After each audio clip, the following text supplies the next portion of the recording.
If you guys want to make sure you never miss one of my videos, do yourself a big favor and click the bell. But in case you get unsubscribed, also head over to my website at nerdgeekculture.com and sign up for my newsletter so you always get an email when I put out a video. Thanks a lot and enjoy today's video.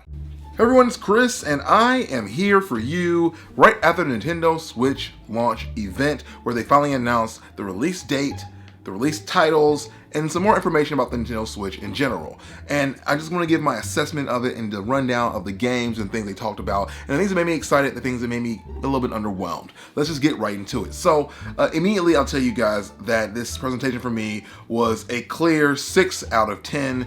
It was not the best. I think I had too much hype in my mind for Nintendo, and maybe gave them way too much credit to expect that they would really come here and give us something incredibly amazing and blow every expectation out of the water. Now, I thought we were gonna come into this event and get nothing but games, but instead we got a almost 40-minute presentation on how awesome their controllers are. And I will say, yes, the controllers are doing some amazing, crazy things I never thought they would do, like the ability to simulate ice in a cup.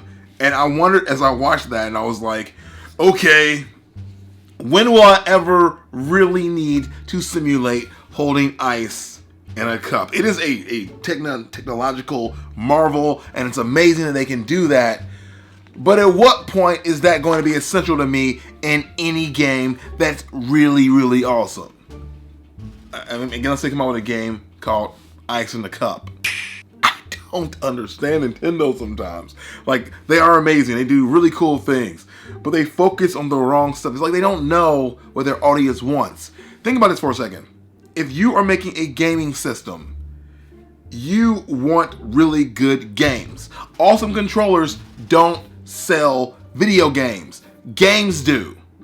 Launch titles do. And let's move into that. So the launch titles for this system are as follows. A game called 1-2 Switch, where you don't need to look at the screen, which in my opinion, you could play with your friends and your fingers for free. Like, the system costs $300.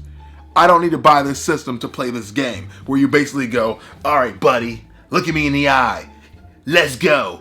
1, 2, draw. That's the game. That is literally a game that Nintendo is developing. And I'm just like, what? I get it. You're taking advantage of your controller and all. I think it's HD motions and all. They are still rolling with the motion controls, which for one game that they announced called ARMS, it looks incredible. Like, I am not hating on motion controls. They're still very viable in this modern day age, but not essential. But for this game they just announced, it looks pretty great. But again, not a reason that I buy games. I don't need to buy games because I can move and swing and punch things. I buy games that they're fun and they're quality. And I don't know, just Nintendo spent a lot of time focused on the controls. Again, the Joy-Cons are very joyful, they're very awesome, but just not the selling point for me. And I think that's what I was disappointed about, because I wanted this thing to come in and be about the games. Let's just get into that, like I said, again. ARMS, which will be out, I believe, I wrote little notes here and there to help me keep everything focused. But I think they said that ARMS, a new system coming out, will be out I did not write a date. Did I write a date? Give me a date. Come on, date. Spring. Splatoon 2, which looks pretty great, will be out in summer. And then, of course, the new Super Mario Odyssey game, which looks freaking phenomenal, will be out in the holiday season, which has me going, okay, really? Really? You're going to show us that incredible looking Mario game where, just let's be honest here, Mario is essentially Sonic. There's even a point where he does a roll move in the game. I don't know why this game couldn't have been what I prophesized of Mario versus Sonic, where you take Mario and put him in Sonic's world, but it was cool though. It was still a cool game. Like, Mario's in New York. You saw Mario against like real people. You saw Mario running his hat around. It was just a lot of cool stuff, tons of cool stuff, and that game is going to be incredible when we play it in December, which is to me a travesty that this is not a launch title. Like, that's the one thing that we've all been asking for. We knew Nintendo needed to really knock it out the park with strong launch titles, which I didn't even really get to cover just yet. So launch titles are as follows: the 1-2 Switch game already announced, and Zelda Breath of the Wild, which we already kind of knew is going to be released simultaneously next to the Wii U version, which, to be honest, if you want to save some money, get them the Wii U probably. But if you really want to get the Wii U out of your face, then get it for the Switch. But I don't know, I think I might get it for Wii U just because I would like to make the most of the purchase I made on this system right now that is literally dusting over. I'm not kidding, there's literal dust right now on my gamepad as well as my system. Look at this. Okay, you can't see that, but I saw it. It's dirty, it's dusty, it's disgusting because I haven't played it, and I would like to. So that's why I might get the Breath of the Wild on that system. But I won't lie to you and tell you that it doesn't look incredible. It looks freaking incredible. It's like one of the best games I've ever seen in my life, and I'm so excited to play it. But it doesn't do enough to make me really need this system. Nintendo needed to bring this presentation out and make us need the system. The bad thing is that they announced other games later after the presentation that actually really got me a little bit more hyped, like Mario Kart 8 Deluxe, which will be out in April, which is the month after the system comes out, which that is fine for me. That is fine. That is absolutely okay.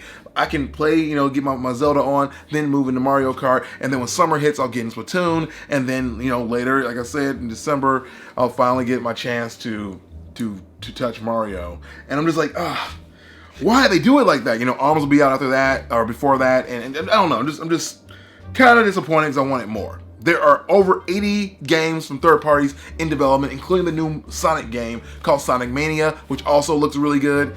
I'm really pumped for the potential here, but it didn't do enough to really make us,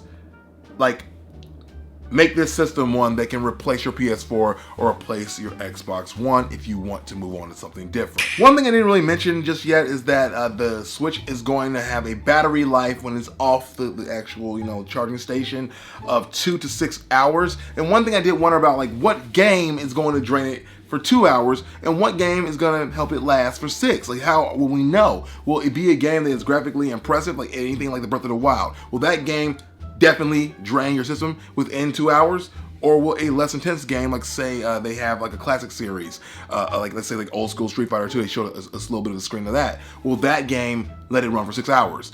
If that is the case, that's gonna be a little bit of a bummer, but they are including batteries that can be recharged and played with the system. So that's pretty cool. I'm like, okay, that's awesome. I can do that. I can definitely keep batteries with me, an extra set, and just replace it when it goes out. So I get 2 more hours, 2 more hours, 2 more hours. I might even buy a bunch of those batteries and have a system I can play pretty much for 24 hours. There will also be a paid online service coming down the pipeline, much like PSN, much like the Xbox Live whole thing. And a lot of people in my stream were complaining oh, we gotta pay for it. Oh, don't make us pay for it. And I just say to that, honestly, it's okay. I think that means Nintendo's going to take online seriously this time, and I think that also means they're going to give us a good internet service, because frankly, the last time we had an internet service for free from a gaming platform, it didn't do that well. I mean, I think the Wii U didn't crash a lot because they didn't have a lot of people playing the games online, so you didn't have a lot of competition.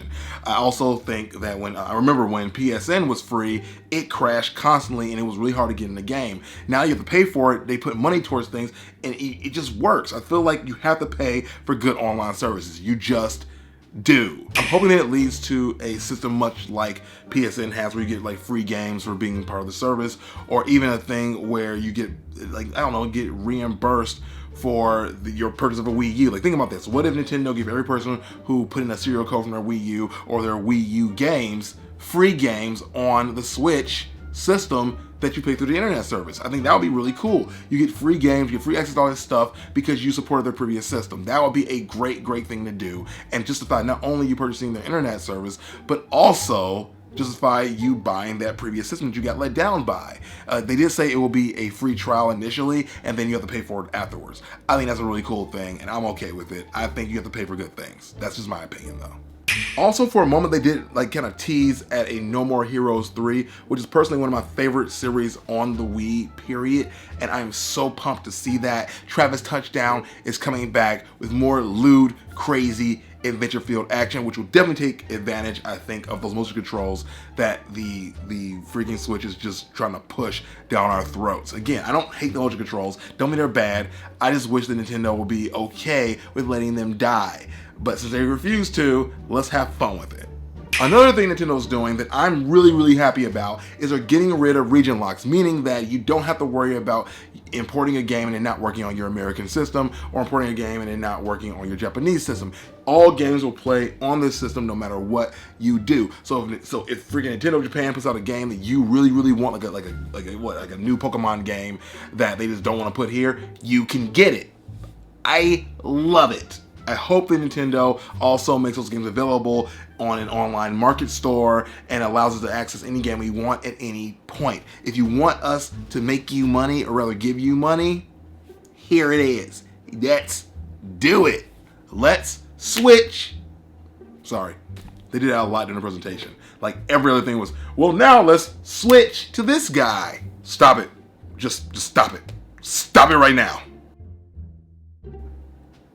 And that is my takeaway from this entire thing. Again, the Joy-Cons doing some amazing innovations, crazy cool things. Like you can literally make it sense your hand, do different movements from outside of the thing. Like it knows the difference between like your hand open and closed. That is really cool. That is awesome. They also announced straps, like the ones that are on the Wii controllers. But these straps also comes with extra buttons, which allow you to do more things with the system. Which again, I'm not hating on at all, but it's not the thing you need to focus on in this presentation. I just wish you guys would have really focused more on the games and the launch titles and talking about how strong your launch is. You do have some cool games coming down the pipeline, but I just don't think it was enough to really make those people that are on the fence about the system come over to your side. In fact, I think if anything, you push some people away a little bit.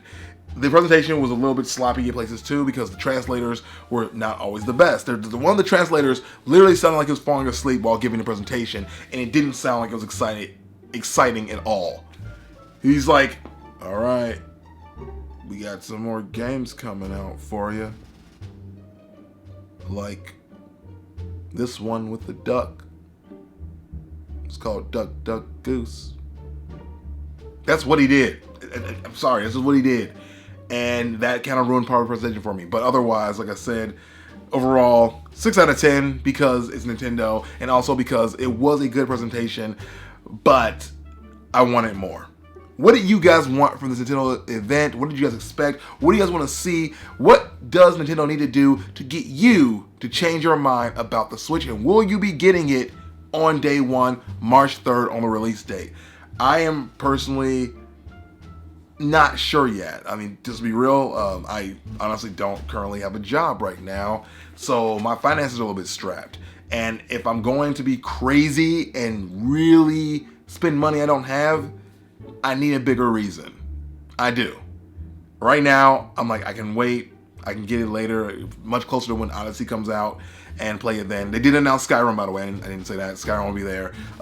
Dragon's Age. A few other games will be out for the system, but you can look that up. There's a list down below. I'll put it in the description. But anyway, guys, thanks a lot. Watch my other videos, and I appreciate all you guys for watching. This has been Chris, and Hyperuse Teleport.